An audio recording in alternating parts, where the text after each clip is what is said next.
કેમ છો મારા મિત્રો? સમાચાર સવારમાં આપનું સ્વાગત છે। વિડીયોમાં જોડાયેલા નવા દર્શકો ચેનલને સબસ્ક્રાઇબ કરી લો અને જૂના દર્શકો વિડીયોને લાઇક કરી દો। તો ચાલો જોઈએ આજના તાજા અને સૌથી મોટા સમાચાર। ગુજરાતને 2 દિવસ ભારે વરસાદની આગાહી। ગુજરાતમાં આગામી 2 દિવસ ભારેથી અતિભારે વરસાદની આગાહીને પગલે હવામાન વિભાગે વિવિધ વિસ્તારો માટે એલર્ટ જાહેર કર્યા છે। નવસારી વલસાડ જિલ્લામાં આજે રેડ એલર્ટ આપવામાં આવ્યું છે, જ્યારે સુરત, તાપી, ડાંગ, દમણ અને દાદરા નગર હવેલીમાં ઓરેન્જ એલર્ટ જાહેર કરાયું છે। બીજી તરફ ગીર, અમરેલી, ભાવનગર, બોટાદ, ભરૂચ, નર્મદા, વડોદરા, છોટા ઉદેપુર, દાહોદ અને પંચમહાલમાં મધ્યમ વરસાદની આગાહી છે। પારડીમાં સૌથી વધુ 8 ઇંચ વરસાદ વરસ્યો। વલસાડ જિલ્લામાં 24 કલાકમાં ધોધમાર વરસાદથી જનજીવન અસ્તવ્યસ્ત બન્યું છે। પારડીમાં 8 ઇંચ, વાપી અને નાનાપોંઢામાં 7 ઇંચ, વલસાડમાં 7 ઇંચ તથા ધરમપુરમાં 6.5 ઇંચ વરસાદ નોંધાયો હતો। ભારે વરસાદને કારણે અનેક વિસ્તારોમાં જળબંબાકારની સ્થિતિ સર્જાઈ છે। વાપી અને વલસાડના રેલવે અંડરપાસ પાણીમાં ગરકાવ થતા વાહન વ્યવહાર ઠપ્પ થયો। રસ્તાઓ પર પાણી ભરાતા ટ્રાફિક જામ સર્જાતા લોકોને ભારે હાલાકીનો સામનો કરવો પડ્યો। સોનાના ભાવ અડધા થઈ જશે। જાન્યુઆરીના ઓલ ટાઈ હાઈ લેવલથી સોનું 25% ઘટી ગયું છે અને હાલમાં લગભગ 1.41 ની આસપાસ ટકી રહ્યું છે। તેવામાં ચોંકાવનારો દાવો સામે આવ્યો છે। કોઈન કોડેક્સ જેવા કેટલાક ટેક ઇન્ડિકેટર્સે આ વર્ષના અંત સુધીમાં સોનું $2780 સ્તર સુધી એટલે કે જાન્યુઆરીના હાઈથી 50% નીચે જવાની આશંકા જતાવી છે, એટલે કે સોનાના ભાવ અડધા થઈ જશે।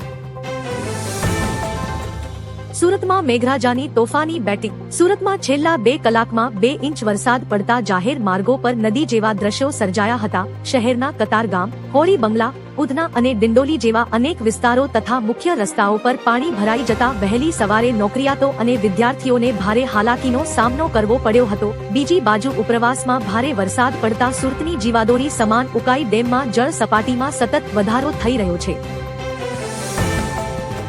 પોલીસ રાહુલ ગાંધીને ઉપાડી ગઈ।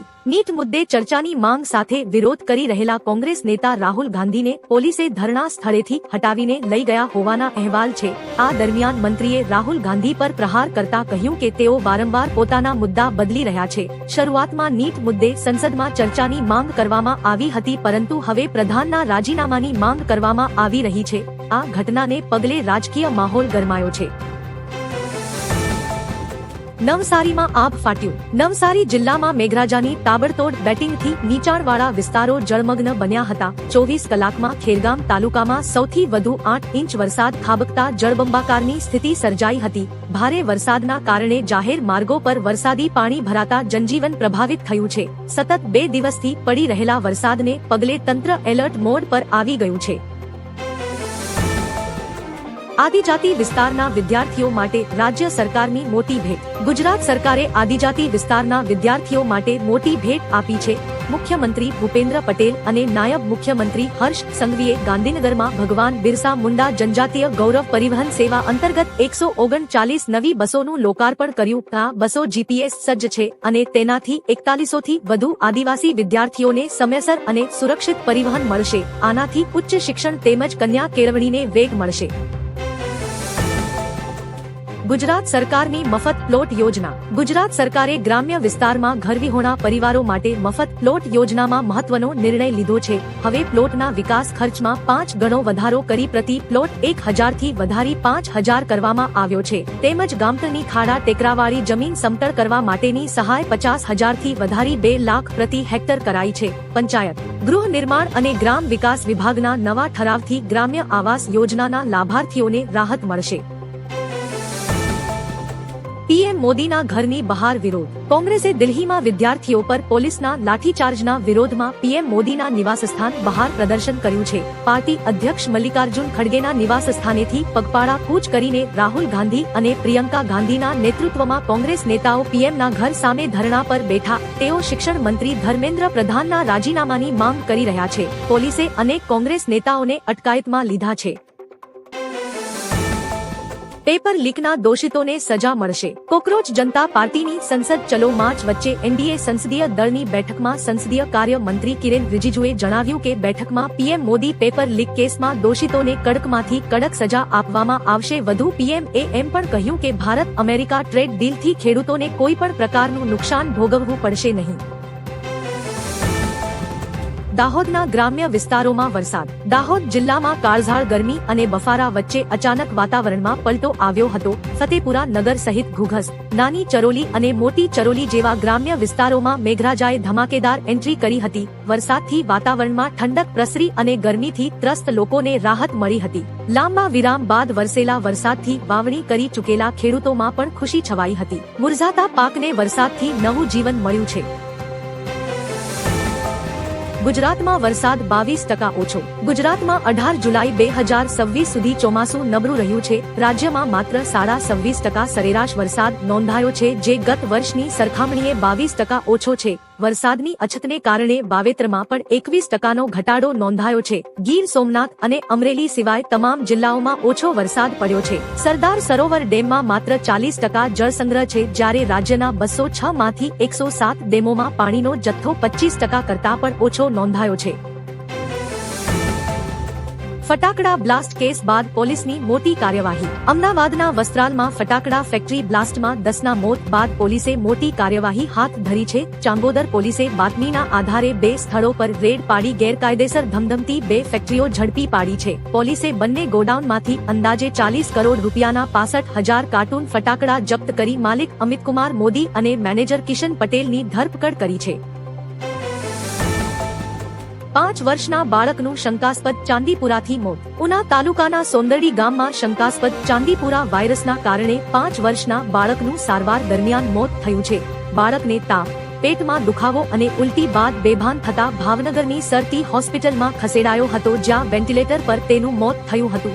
જિલ્લામાં ચાંદીપુરા વાયરસથી આ પ્રથમ મૃત્યુ છે. રાજ્યમાં 6 બાળકોના મોત નોંધાતા આરોગ્ય તંત્ર એલર્ટ થયું છે. પાવાગઢનો થશે કાયાકલ્પ. પાવાગઢ મહાકાળી મંદિર ખાતે 360 કરોડના મેગા માસ્ટર પ્લાન હેઠળ આધુનિક સુવિધાઓનો વિકાસ કરવામાં આવ્યો છે. મંદિર પરિસરનું વિસ્તૃતીકરણ, નવી સીડીઓ અને મલ્ટીલેવલ પાર્કિંગ જેવી સુવિધાઓથી શ્રદ્ધાળુઓને વધુ સરળતા મળી છે. પુનરુદ્ધારના છેલ્લા 4 વર્ષમાં 3.84 કરોડથી વધુ ભક્તોએ માતાજીના દર્શન કર્યા છે. નવા વિકાસ કાર્યો બાદ પાવાગઢ ધામ વધુ સુવિધાસભર અને આધુનિક તીર્થસ્થળ તરીકે વિકસ્યું છે. આરટીઓના નિયમોમાં મોટો ફેરફાર.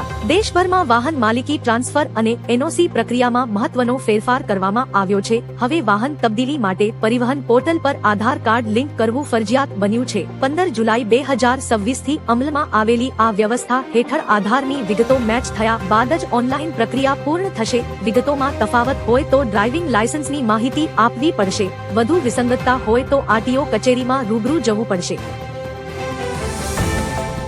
રાહુલ ગાંધી સહિતના તમામ નેતાઓને મુક્ત કર્યા. વડાપ્રધાન આવાસ નજીકથી કસ્ટડીમાં લેવાયેલા રાહુલ ગાંધી સહિતના તમામ કોંગ્રેસી નેતાઓને પોલીસે મુક્ત કર્યા છે.